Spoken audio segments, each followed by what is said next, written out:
Prestige et puis Paul Bernard, je me sens un peu petit. D'autant que vous savez tous que quand on vient de France, on regarde le Québec comme la Mecque de la santé publique. Donc c'est particulièrement impressionnant. Mais je voudrais remercier Louise de m'avoir invité pour faire cet exposé. Elle m'avait déjà invité hier, il y avait une conférence sur l'intervention en population. Et puis aujourd'hui, donc, à présenter le travail, j'avais deux consignes.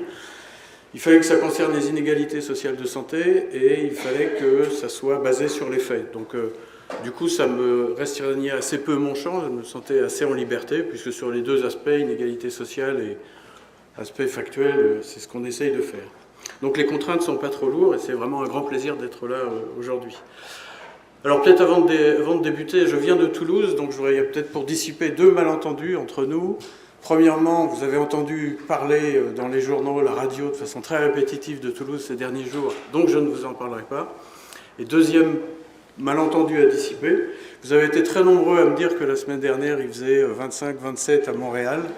Je vous crois, je n'ai aucun doute là-dessus, malgré le temps qu'il fait aujourd'hui. Alors, bon, ce que je vais faire, c'est que je pense qu'il est toujours utile de montrer un peu le contexte et puis d'où on parle. C'est-à-dire, donc moi je suis effectivement épidémiologiste, donc c'est un discours d'épidémiologiste, même si je travaille dans un contexte interdisciplinaire. Et puis juste quelques petits mots sur le contexte français pour que vous voyez un petit peu nos préoccupations actuelles, mais extrêmement brèves. Alors, l'inégalité sociale de santé et la France, donc une histoire française qui est en fait assez ancienne, marquée par une phase pré-contemplative, c'est les typologies de Margaret Whitehead, très très longue, puisque déjà dès 1973, on avait des données de l'INSEE sur les inégalités sociales de santé en France, et puis il ne s'est pas passé grand-chose pendant très longtemps.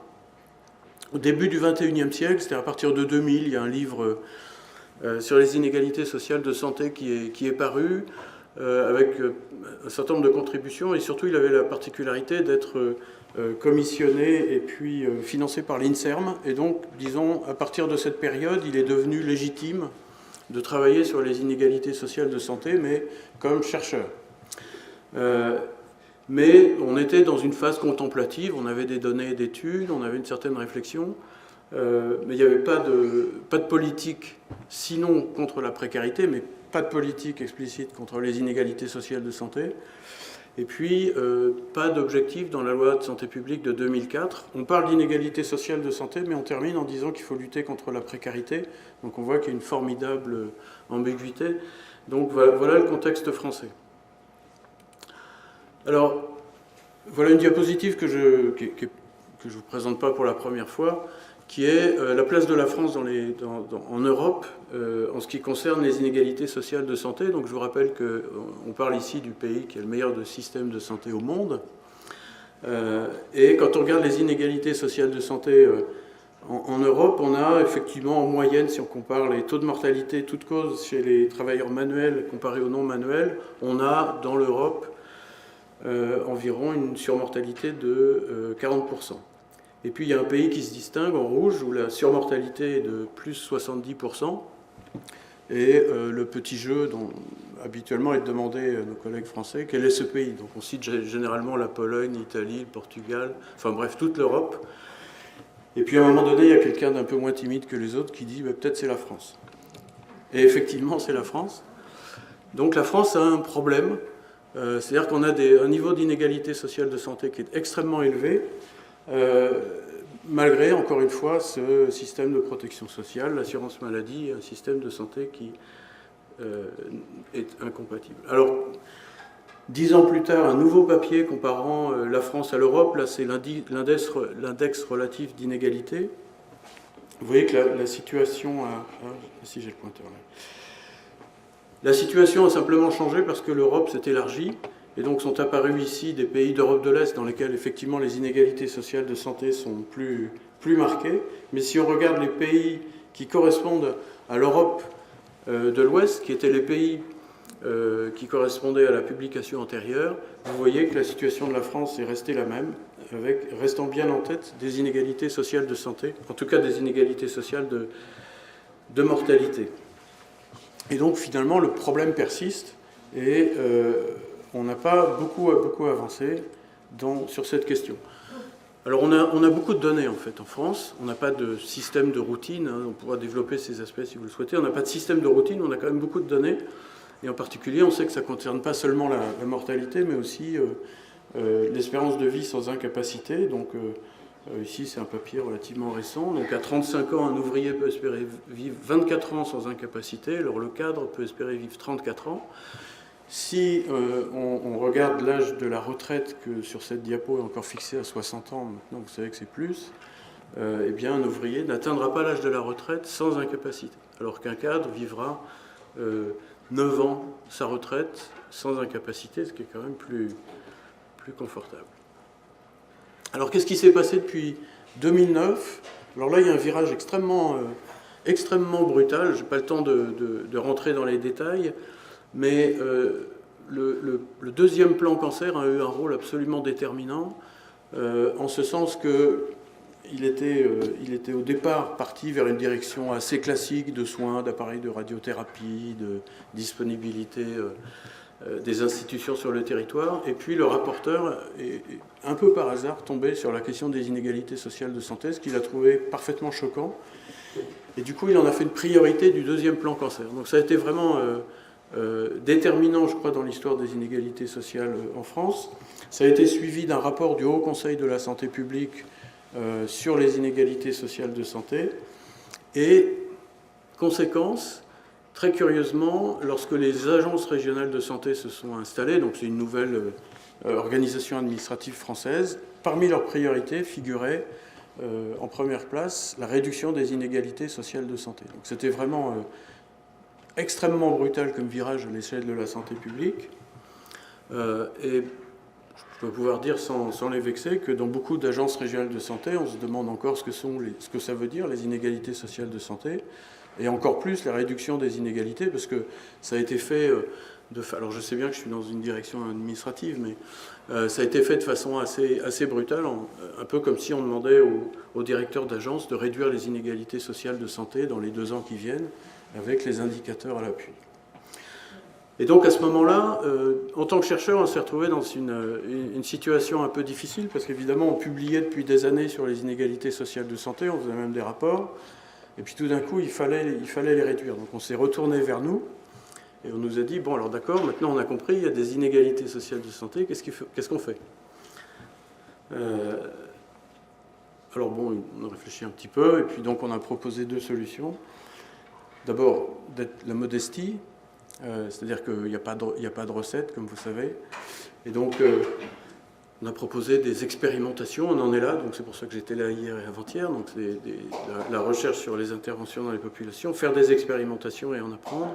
Et puis, donc, l'objet de la conférence d'aujourd'hui, c'est produire des connaissances qui puissent être utiles à la décision en santé publique.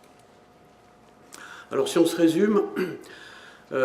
les éléments du problème. Donc c'est une question majeure en France, de façon assez curieuse. Puisqu'on va essayer de réduire les inégalités sociales de santé, on n'a pas une population cible facilement accessible et déterminable. On a des déterminants de santé qui sont multiples, je ne reviens pas là-dessus, vous le savez comme moi, ils sont multiples, ils sont intersectoriels, bien au-delà du secteur de la santé. Chacun d'entre eux ne joue pas un rôle absolument déterminant, et c'est ça qu'on va essayer de voir. Chacun d'entre eux joue un rôle, mais c'est un rôle relativement minime. Ces inégalités sociales de santé en France sont liées aux disparités territoriales, et on sait encore assez mal finalement en France relier les deux.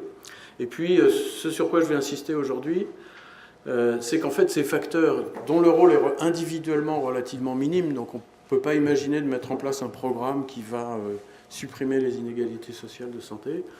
Elles s'accumulent tout au long de la vie, elles s'enchaînent, et puis pour certaines, elles sont irréversibles lorsque ces déterminants surviennent lors de certaines périodes critiques. Donc c'est surtout là-dessus que je vais insister, en plaçant un peu les éléments du problème et en vous montrant les travaux spécifiques que nous on a fait dans le domaine plus précis du cancer où effectivement les données manquent, c'est-à-dire qu'on manque de données sur la construction de l'incidence du cancer tout au cours de la vie.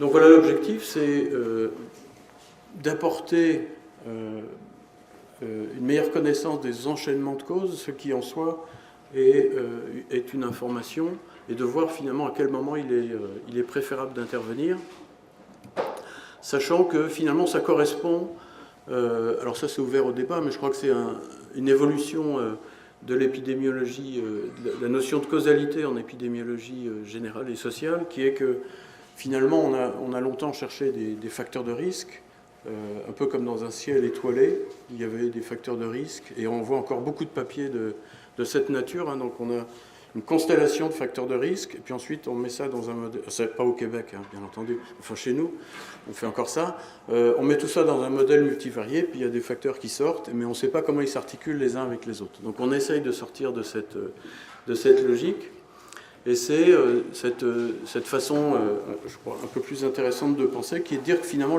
alors ce qui est intéressant, c'est dire que l'idée de cause a perdu toute autre signification qu'une désignation pragmatique d'un point dans la chaîne des événements dans laquelle une intervention serait la plus pratique. Donc je trouve que alors d'abord c'est une conception, je trouve, plus compréhensive, plus complexe de l'enchaînement des facteurs de risque, et puis ça a le mérite, cette conception, de relier directement la recherche épidémiologique, la recherche des causes, à l'intervention. Donc on est vraiment dans une problématique qui est moins marquée peut-être chez vous sans doute, mais en tout cas en France, de relier la recherche et l'intervention, ça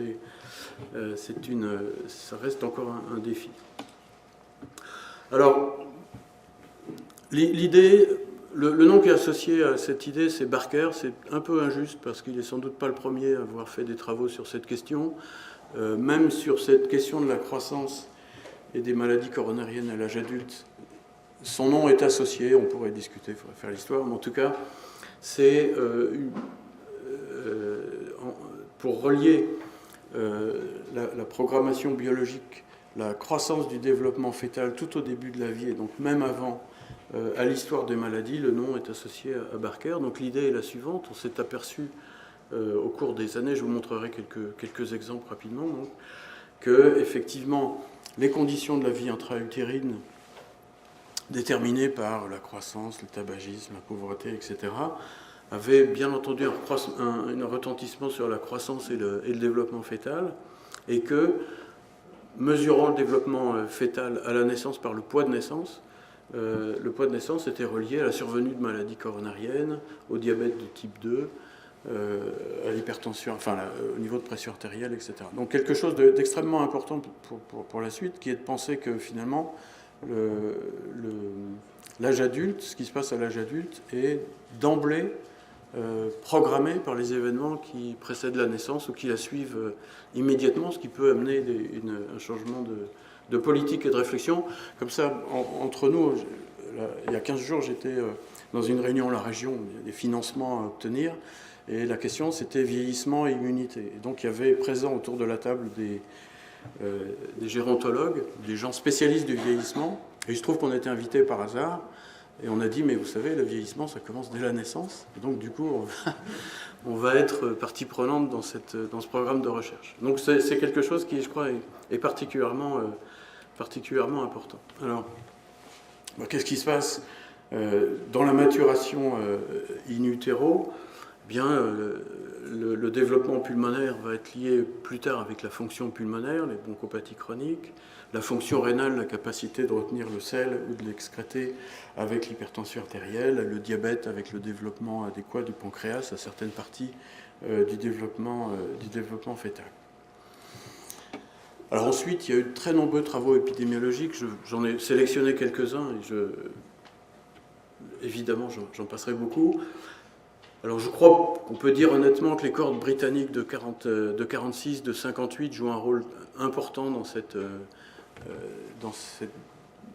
ces résultats scientifiques. Je le dis d'autant plus volontiers qu'ils nous ont donné l'occasion de travailler sur la cohorte de 58. Donc je profite pour remercier nos collègues britanniques. Donc par exemple, on a montré dès la fin des années 80, que l'état de santé à 36 et 43 ans mesuré par l'état fonctionnel était lié à la classe sociale des parents, donc bien avant la naissance, l'état de santé pendant l'enfance, et puis effectivement ajustant sur tous ces facteurs la classe sociale à l'âge adulte. De la même façon, l'obésité à 36 ans liée à la classe sociale des parents et à leur faible niveau d'études des parents. Donc l'idée que finalement beaucoup de choses se jouent dès la naissance.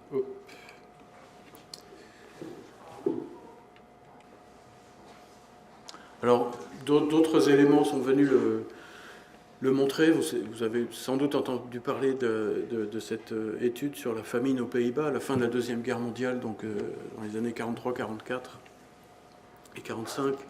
Une terrible famine sous l'occupation nazie a affecté les Pays-Bas, et donc on a suivi les enfants dont la période de gestation correspondait à cette période de nutrition dramatiquement faible, et on a regardé leur devenir à l'âge adulte, et on a trouvé une relation entre les enfants, donc c'est ce qu'on appelle une expérimentation naturelle malheureusement, entre la période pendant laquelle la gestation avait correspondu à la famine et puis le développement de l'obésité des adultes et les maladies et les facteurs de risque cardiovasculaires. Donc on a d'une certaine façon bien confirmé la réalité de ce lien entre la nutrition, les premiers enfants, les premières périodes de l'enfance et l'âge adulte.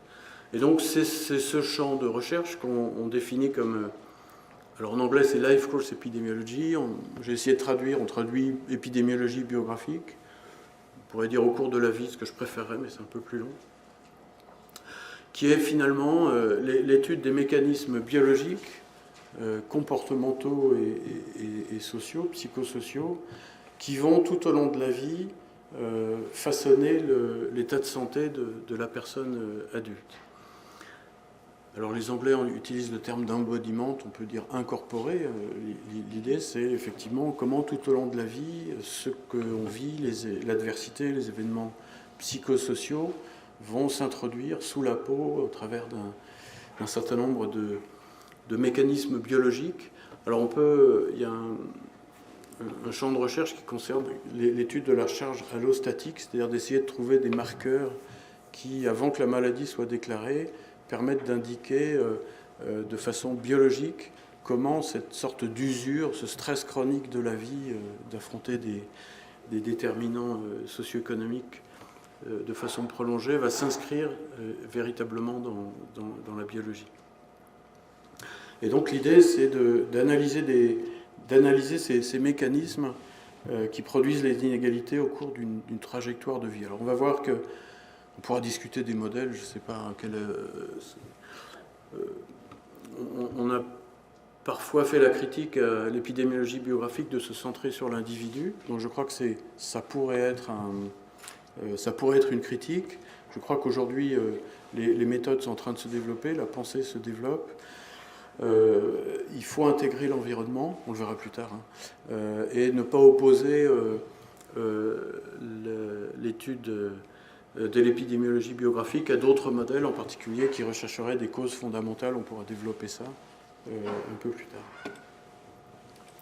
Alors qu'est-ce qu'on cherche à représenter ? Tout simplement ça, c'est-à-dire une complexité extraordinaire qui fait que de la vie intra-utérine à l'adulte âgé, on rencontre des différents environnements matériels, sociaux, on a des parents, on a des réseaux sociaux, on travaille, et puis on a des facteurs biologiques qui s'accumulent, et puis il faut essayer de faire quelque chose avec tout ça, sachant que c'est ça qui va, in fine, donner l'état de santé à l'âge adulte, mais que tout s'est joué avant, et c'est pour ça que quand je vous parlais tout à l'heure du vieillissement, c'est vrai que c'est un peu étonnant de s'occuper du vieillissement et de n'y penser qu'à partir de 55 ou 60 ans. Alors je disais tout à l'heure, donc on pourrait faire la critique à l'épidémiologie biographique d'être individuelle. En fait, le modèle complet, il est à la fois longitudinal, c'est-à-dire qu'on va s'intéresser à ce qui se passe dans la génération antérieure, la naissance, et puis tout au long de la vie. Mais on va traverser aussi au cours de cette période un ensemble de déterminants qui sont organisés, comme dans le travail de Margaret Whitehead, qui était là lors de la dernière conférence, si j'ai bien compris, en cercle concentrique, c'est-à-dire qu'à chaque moment de sa vie, on est à la fois exposé à un environnement macro-social général, un environnement micro-social familial et relationnel, et puis des facteurs individuels, les tout, l'ensemble de ces facteurs étant reliés entre eux par des chaînes qui sont des chaînes de causalité synchrones, et puis l'individu va traverser ces différentes poupées russes au cours de sa vie. Donc voilà, il faut essayer de faire quelque chose avec tout ça, essayer d'y comprendre, et donc bien entendu on va affronter une complexité méthodologique de données qui vous échappe. Alors comment en épidémiologie on va essayer de représenter les modèles de risque? Comment on peut essayer de simplifier un peu cette complexité? Alors il y en a 4, je vais passer rapidement dessus pour bien vous les fixer, puis après on va les voir un peu plus en détail.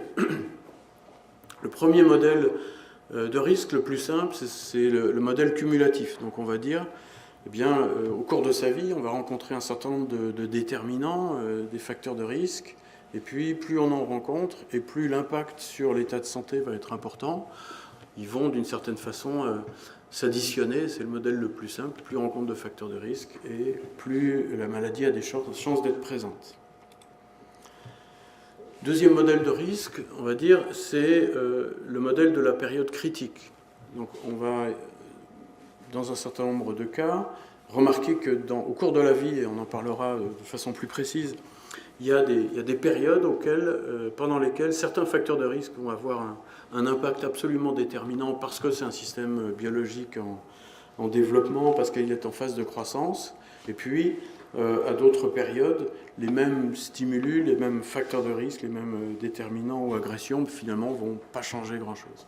Donc on a des fenêtres dans la vie, et ça ne vous surprendrait pas si je vous dis qu'une de ces périodes particulièrement critiques, c'est évidemment l'enfance. Alors pas très différent du modèle de la période critique, c'est le modèle de la période sensible, où on a effectivement une période pendant laquelle les facteurs de risque ont une sensibilité particulière, et puis d'autres périodes où ils sont actifs, mais ils sont relativement moins importants, moins déterminants. Alors on peut prendre l'exemple de la facilité d'apprendre une langue étrangère. Donc si on est dans le modèle cumulatif, plus on va dans un pays étranger, mieux on parle. Le modèle de la période critique, c'est que si on veut avoir une bonne pratique de la langue comme une langue maternelle, eh bien, il faut apprendre dans les 3 premières années, après c'est plus possible. Donc l'apprentissage, c'est la période sensible. L'apprentissage d'une langue, c'est préférable dans la première enfance, puis après on peut quand même essayer, mais on arrive à parler anglais comme je le fais, c'est-à-dire moyennement.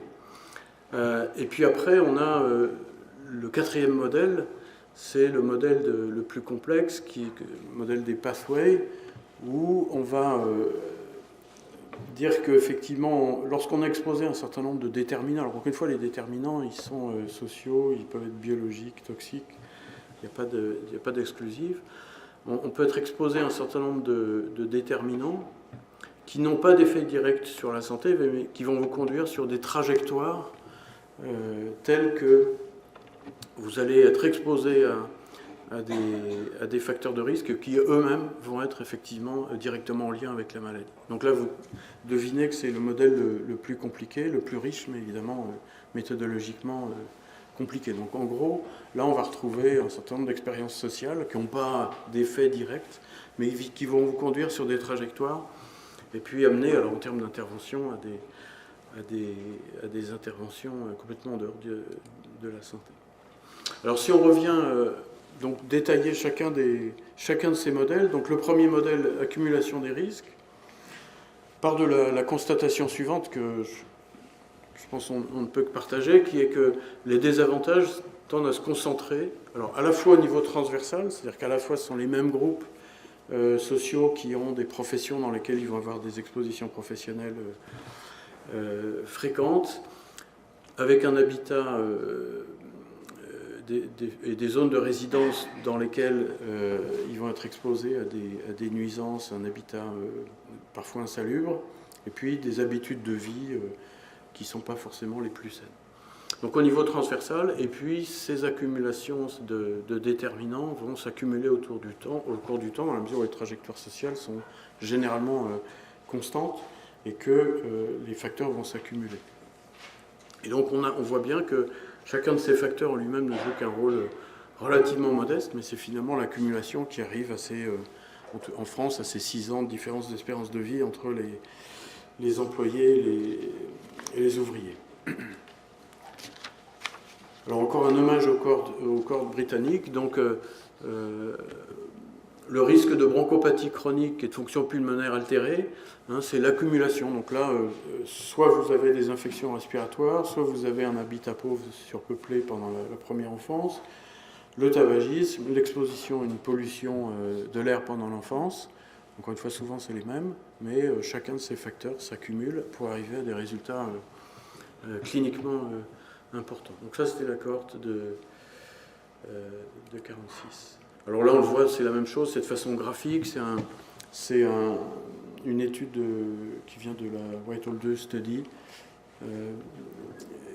Et donc, vous voyez là qu'on a ce phénomène d'accumulation, c'est-à-dire de 0 à 6, vous avez, suivant que vous n'avez pas de facteur, un facteur, 2 facteurs, 3 facteurs. Et vous voyez que plus vous avez de facteurs, et plus l'impact il s'agissait là de la mortalité cardiovasculaire, plus il est élevé. Alors, donc ça, premier modèle, j'allais dire relativement facile, on pourrait dire qu'on est dans l'addition, donc c'est pas trop difficile. Deuxième modèle, donc les périodes critiques et sensibles. Donc une période critique, encore une fois, c'est une période du développement biologique pendant laquelle une exposition peut avoir des conséquences pour le futur parce qu'elle survient à une période du développement biologique particulière, où les traces vont être importantes, mais ça pourrait être aussi des périodes critiques sociales. Je ne l'ai pas mis sur la diapo, mais on a beaucoup de périodes critiques sociales dans notre vie, le premier emploi, le départ de la famille, la retraite, une période de chômage, etc., sur lesquelles on pourrait travailler, qui représentent des périodes critiques dans une trajectoire. Alors sur le plan biologique, donc les biologistes nous ont appris qu'un système biologique est d'autant plus à certaines périodes très sensible à des expositions qui sont soit particulièrement élevées, soit qui sortent des normes habituelles, et que ceci va marquer profondément dans les phases de développement rapide.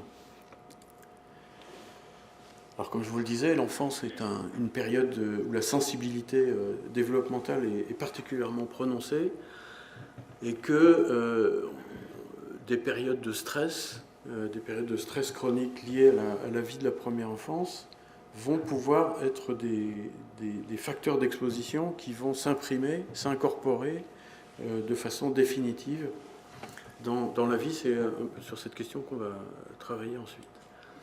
Alors pour bien illustrer peut-être ce qu'on veut dire par une période sensible, vous savez tous que la période sensible la période de l'enfance, c'est une période où se créent des synapses cérébrales. Donc là, vous avez une illustration. À la naissance, la densité de jonctions synaptiques relativement clairsemée. Et puis ensuite, il se forme 700 synapses par seconde pour les premières années. Donc ça se densifie considérablement. Vers 6 ans, donc, vous avez un réseau synaptique considérable qui est lié à l'expérience acquise, vécue par les enfants. Et puis à partir de 6 ans, il y a un tri qui se forme dans le réseau synaptique pour arriver à un fonctionnement cérébral de la même façon qu'on oublie, heureusement, au fur et à mesure, une grande partie de ce qu'on vit.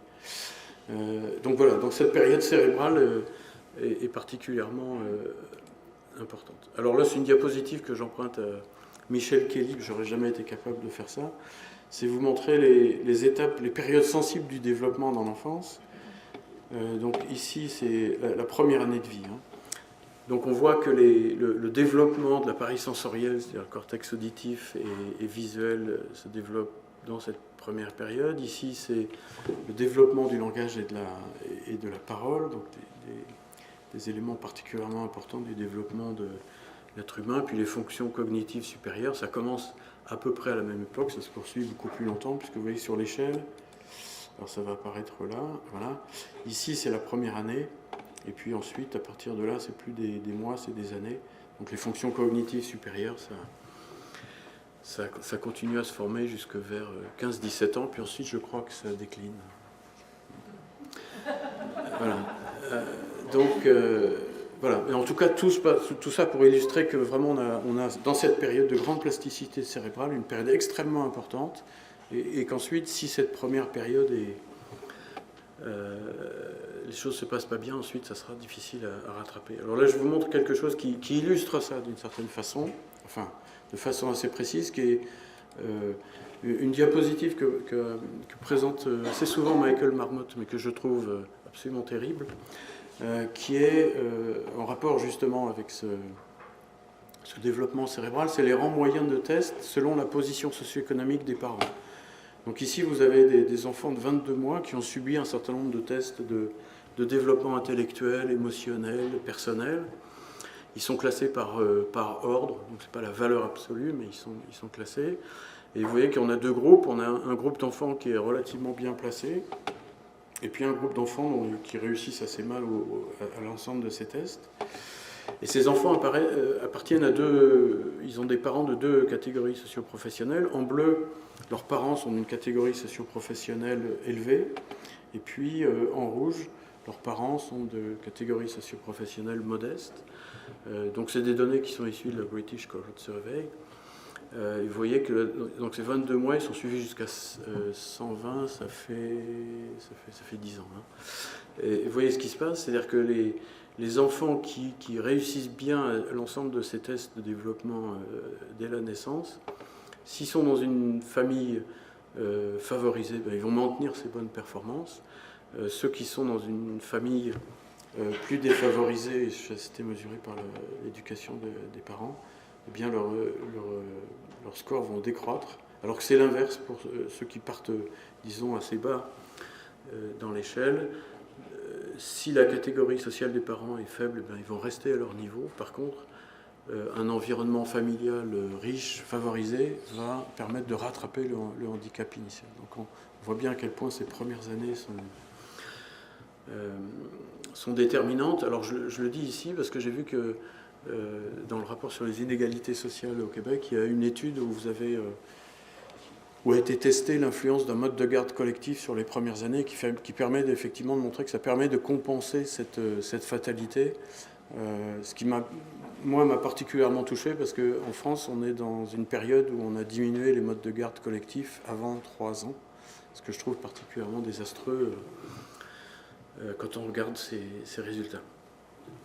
Alors, pour revenir à nos modèles, donc le modèle des chaînes de causalité, donc là, on va considérer que les facteurs de risque ne vont pas directement agir sur la biologie, mais simplement vous placer sur une trajectoire qui va être plus ou moins favorable et vous placer dans une exposition future qui va être l'événement important. Alors je vous dis, après on peut jouer avec les modèles, je n'insisterai pas là-dessus, on peut combiner les modèles d'accumulation, de périodes critiques, etc. On ne va pas compliquer les choses. Alors voilà un exemple de chaîne de causalité. Ici, l'environnement matériel et social dans l'enfance détermine la nutrition et plus tard les comportements de santé. Donc là, on a une chaîne qui est relativement directement active sur la vie, sur les conditions biologiques. Et puis, il y a des chaînes de causalité qui sont des chaînes de causalité purement sociales.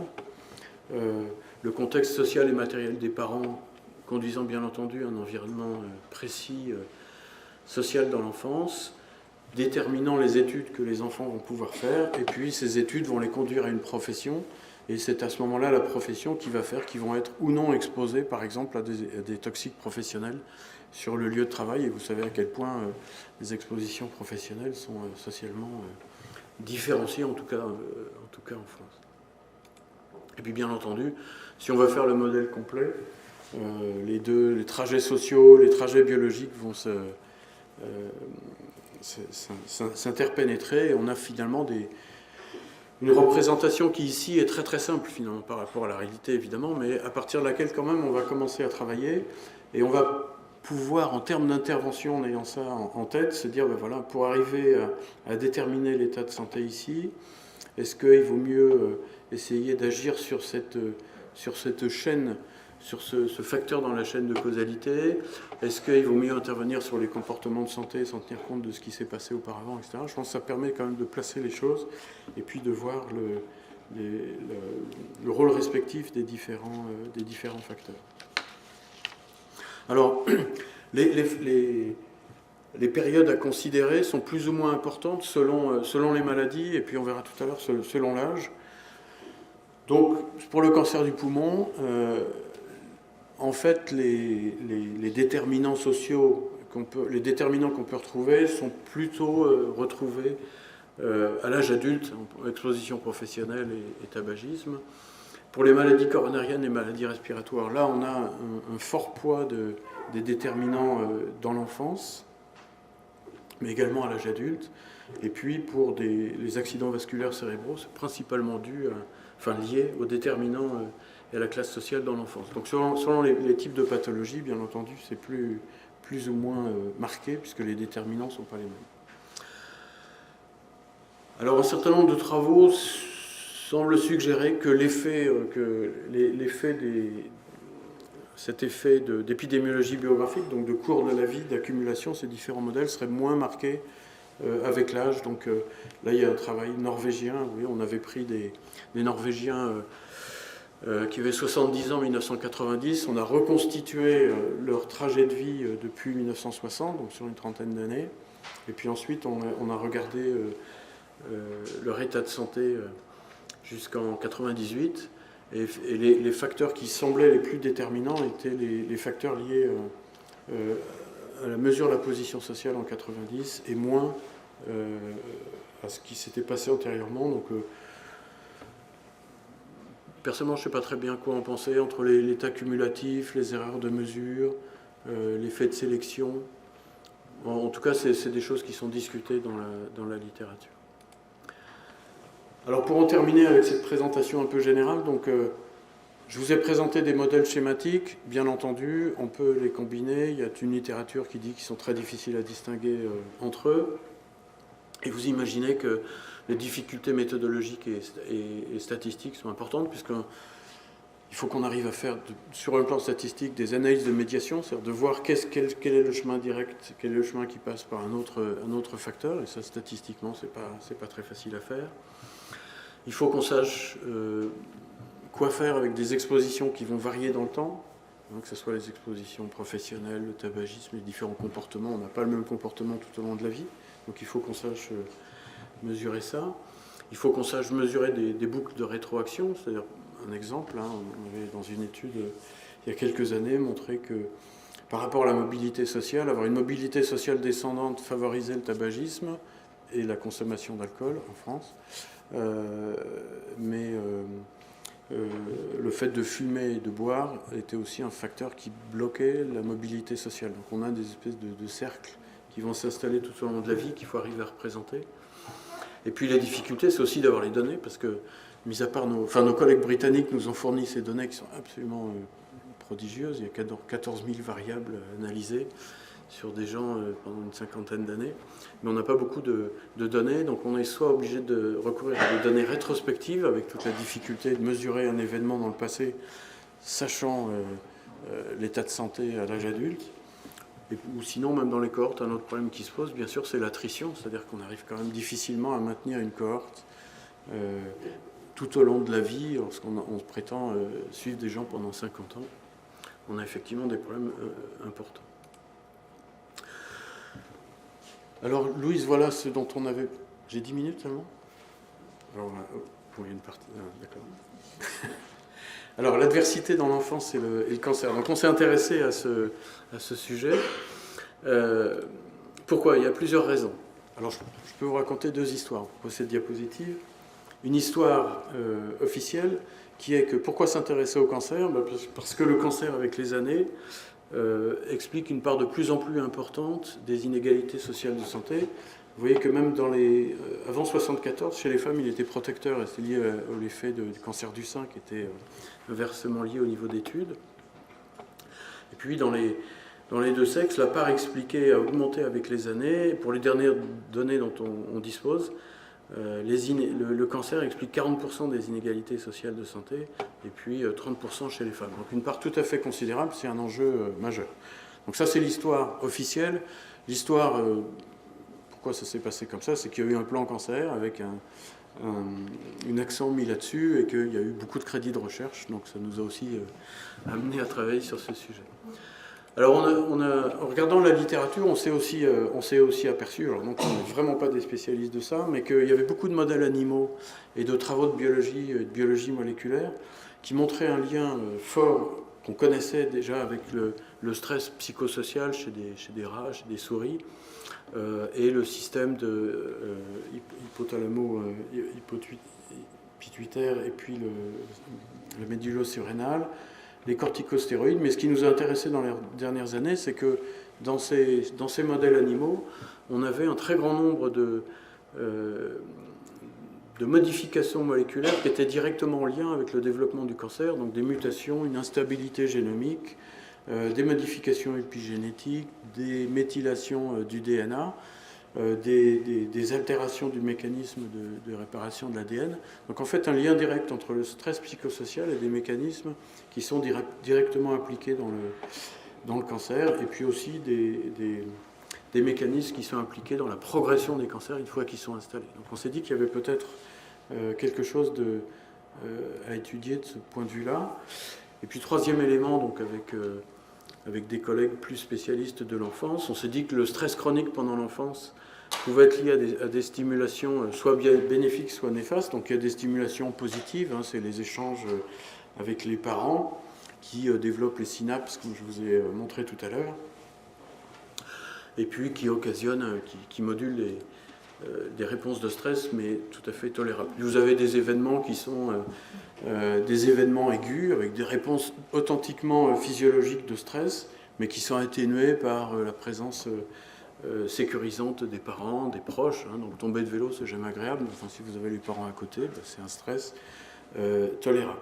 Et puis il y a des périodes bénéfiques qui sont totalement toxiques. Donc à ce moment-là, vous avez ce qu'on va voir un peu plus tard, qui est l'activité prolongée de réponse physiologique à de la maltraitance, des négligences non compensées par des relations positives. Et à ce moment-là, vous êtes dans un état de stress chronique qui peut-être agir par les phénomènes biologiques qu'on a vus tout à l'heure.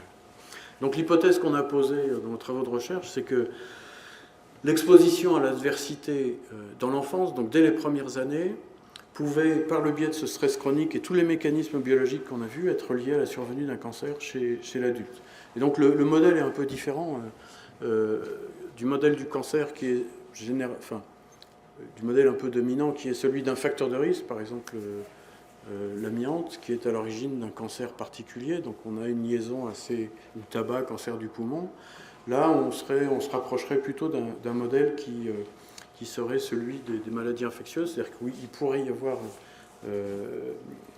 une exposition biologique qui facilite ultérieurement le développement d'un cancer chez des gens qui ont été exposés dans l'enfance. Alors, le modèle conceptuel qu'on a utilisé, il est suivant, il est, vous voyez, très simple. Donc il y a un premier chemin qui est de dire que ces expériences psychosociales adverses de l'enfance seraient liées à des désordres émotionnels et passeraient par des comportements à risque. Autrement dit, une enfance difficile aboutirait à une exposition particulière au tabac, des comportements de nutrition défavorables. Le deuxième chemin, lui, serait directement biologique, c'est-à-dire que ces expériences adverses entraîneraient des désordres émotionnels et toute la cascade biologique dont je vous ai parlé qui conduirait ultérieurement au cancer. Et puis, troisième chemin, un chemin social, où le désavantage socio-économique entraînerait une trajectoire sociale marquée par une éducation qui conduirait à un statut professionnel, lequel vous exposerait à des toxiques eux-mêmes cancérigènes. Donc voilà les trois modèles qu'on a utilisés, entre lesquels on va essayer d'y voir un peu plus clair. Alors, je vais passer ça parce que le temps court. Donc, qu'est-ce qu'on appelle expérience adverse de l'enfance? Donc, on y travaille encore. Ce que je vous présente, c'est des travaux qui ne sont pas complètement achevés, mais qui correspondent aux premières publications. Donc, les expériences adverses de l'enfance, donc l'OMS propose la définition suivante. C'est les expériences auxquelles est exposé un enfant, qui comprennent donc les abus émotionnels, physiques et sexuels, les négligences émotionnelles et physiques, vivre dans un foyer où il y a de la violence domestique, où des membres sont atteints de pathologies mentales, abusent d'alcool ou de drogue, les parents séparés ou divorcés, ou encore des membres du foyer qui ont des comportements criminels. Donc ça définit une enfance particulièrement difficile. Alors notre définition, ce qu'on a essayé de faire dans notre travail, c'est donc de prendre cette notion d'événements adverses de l'enfance, strictement intrafamiliaux. C'est-à-dire, bien entendu, les événements intrafamiliaux sont intégrés dans un environnement socio-économique plus large, mais nous, on s'est concentré sur cette relation intrafamiliale. Ensuite, dans notre modèle, on introduira les dimensions socio-économiques. Et puis, bien entendu, on va collecter ces informations dès la naissance. Alors, encore une fois, je disais, là, je remercie encore nos collègues britanniques. Il suffit qu'on demande l'accès aux données, et ils nous l'ont donné, donc ce qui est quand même un grand avantage. Donc, c'est l'étude de cohorte de 1958, la National Child Development Study. C'est toutes les naissances d'une semaine en 58 en Angleterre, en Écosse et au Pays de Galles. Donc, ça fait 18 000 naissances. Et les enfants étaient suivis 7, 11 et 16 ans, et à l'âge adulte, 23, 33, 42, 46 et 50 ans, de façon répétée. Et je vous dis, ça fait un total de 14 000 variables. Donc il y a de quoi faire. La limite pour le moment, c'est que les cancers sont les cancers autodéclarés. On verra que ça fait partie de l'épidémiologie biographique. On verra qu'il y a des petites difficultés méthodologiques avec le diagnostic du cancer. Donc là, là, c'était pour vous donner simplement les variables. Je ne sais pas si elles sont très lisibles. Donc je ne les ai pas traduites parce que c'est comme ça qu'elles sont dans le questionnaire. Avec ce qui permet de décrire la séparation des enfants, les dysfonctionnements familiaux, les séparations avec les parents, la maladie mentale. Simplement donc en gros, on a à peu près les données qui correspondent à la définition MS. Il y a une seule variable qu'on a décidé de ne pas inclure, qui est celle-ci, qui était dans la négligence émotionnelle. On avait est-ce que les parents lisent le soir aux enfants?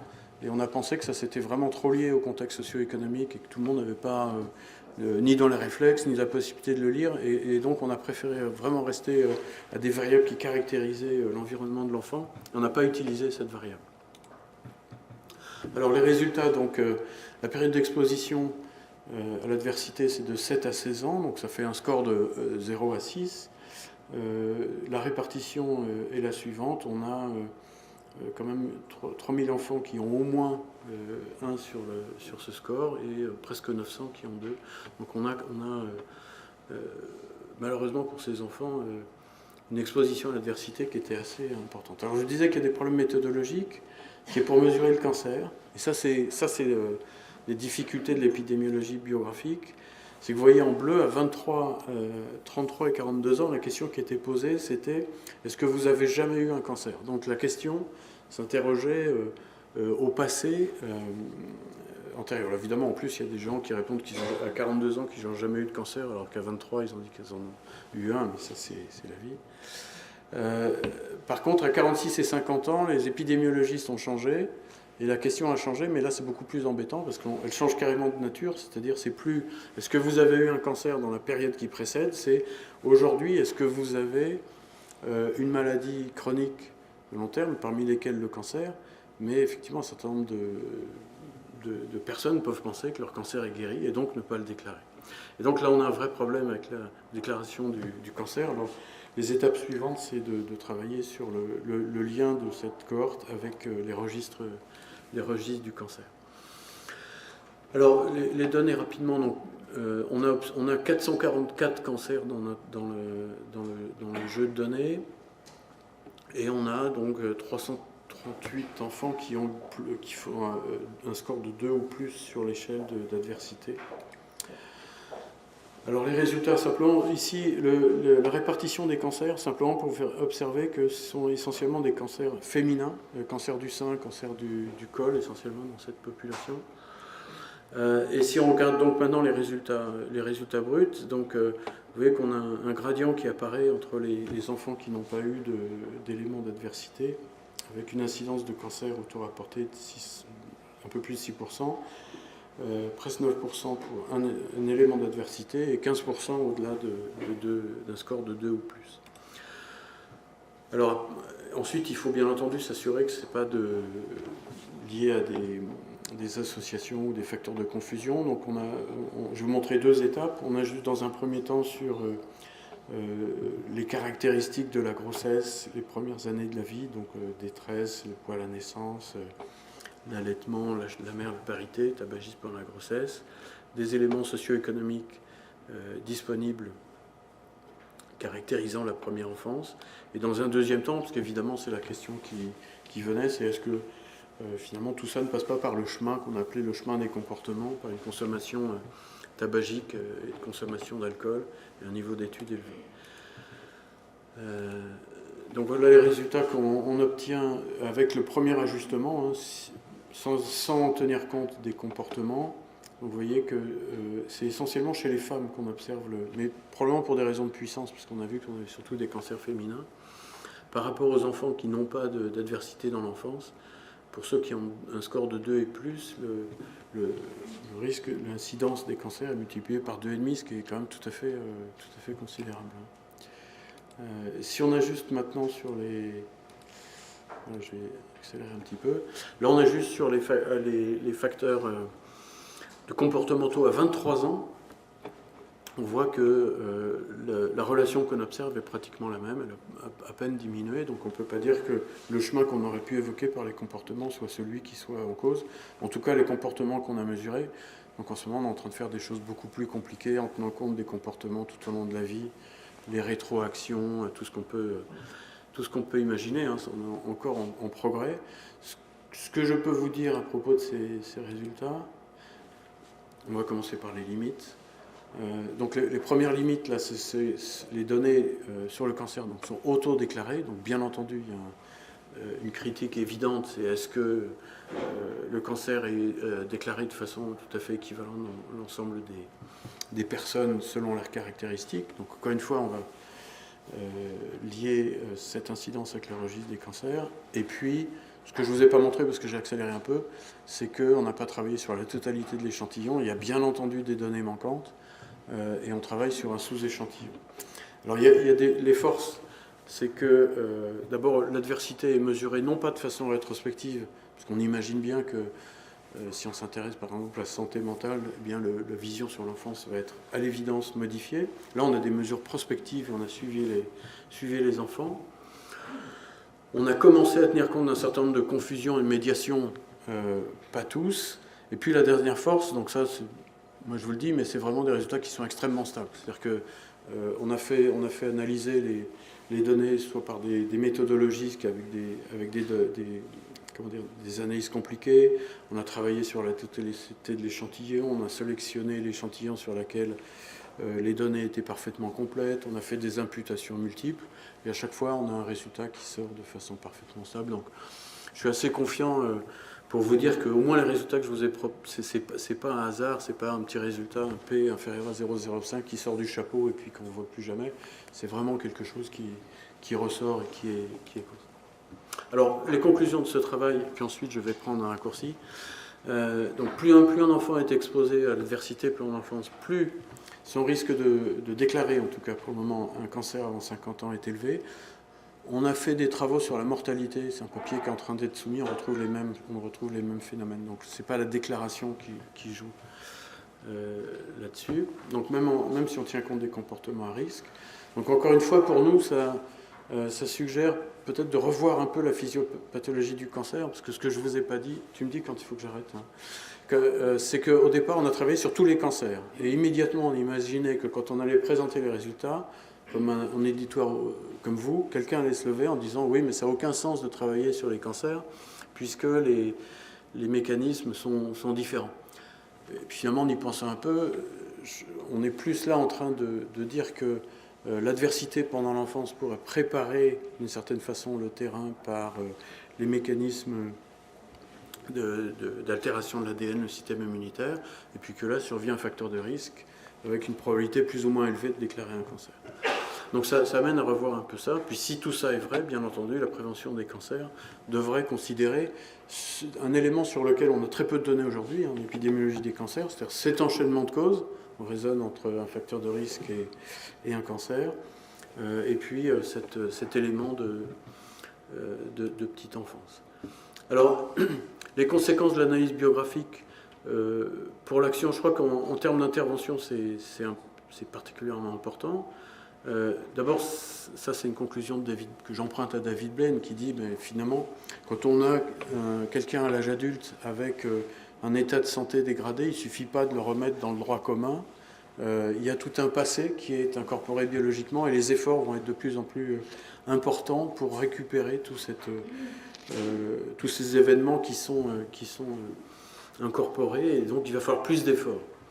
Deuxième conséquence, c'est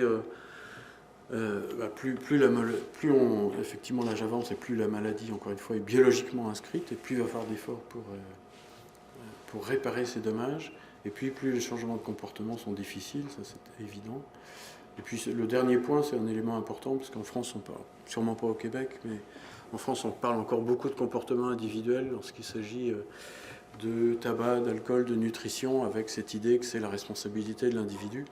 Donc, je n'ai pas trouvé dans l'enfance où était la responsabilité individuelle. Alors, donc là, on est... j'avais commencé à parler des modèles, donc là, c'est le modèle des causes fondamentales, avec des... mais elle a dû vous le présenter, puisque...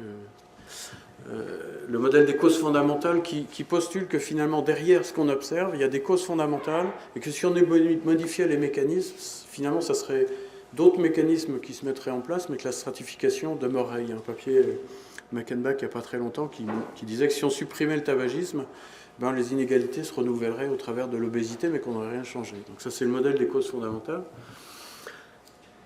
Donc il reste à faire la jonction, je crois, avec le live course, mais en tout cas le point de vue différent, si on regarde donc c'est un travail de Margaret Whitehead, qui va regarder les facteurs d'importance pour la région Europe, on voit les facteurs proximaux classiques, le tabac, l'hypertension artérielle, et puis si on regarde les causes fondamentales, on a les inégalités de revenus, la pauvreté, le manque de cohésion sociale, etc. Donc une perspective complètement différente sur les interventions possibles.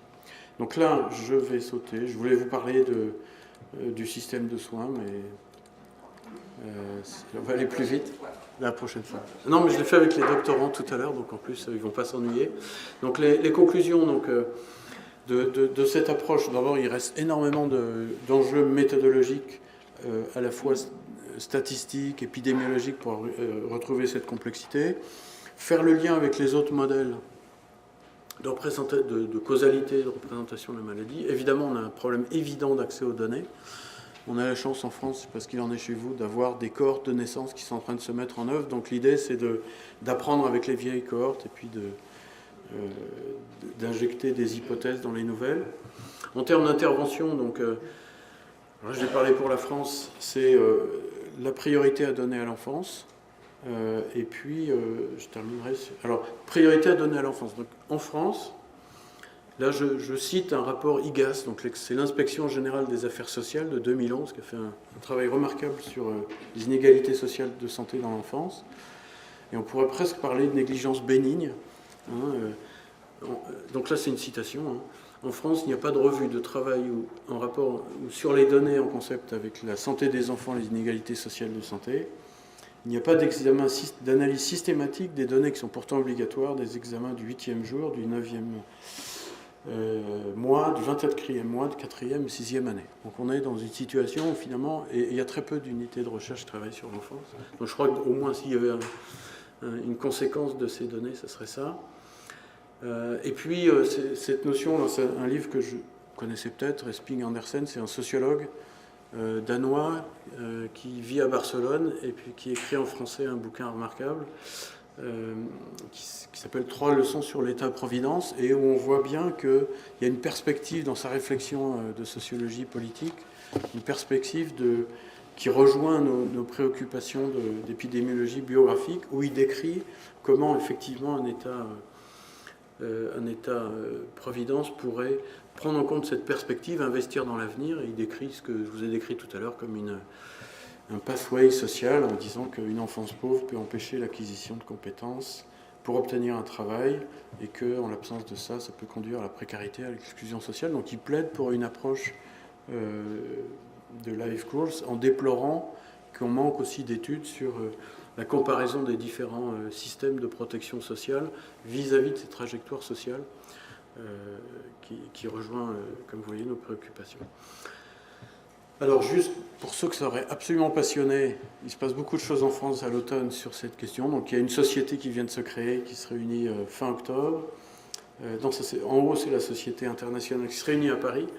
Et puis on enchaîne avec une réunion de la Société française une semaine après, c'est très curieux d'ailleurs. Enfin bon, pour vous dire que le champ est actif. Je vous avais dit que je ne parlerai pas de Toulouse, donc quand même 2 photos. Et puis je voudrais remercier les gens de l'équipe qui ont... parce que c'est un travail d'équipe que je vous ai présenté. Et puis aussi, encore une fois, les collègues anglais qui nous ont permis d'avoir accès à des données auxquelles il y a une donnée en France, l'échantillon démographique permanent, auquel on n'a pas pu avoir accès, parce qu'il faut passer par l'INSEE, une commission du secret, et donc du coup on n'a pas pu les avoir. Mais les Anglais, on leur a téléphoné et on a eu la disquette tout de suite. Voilà. Donc je vous remercie.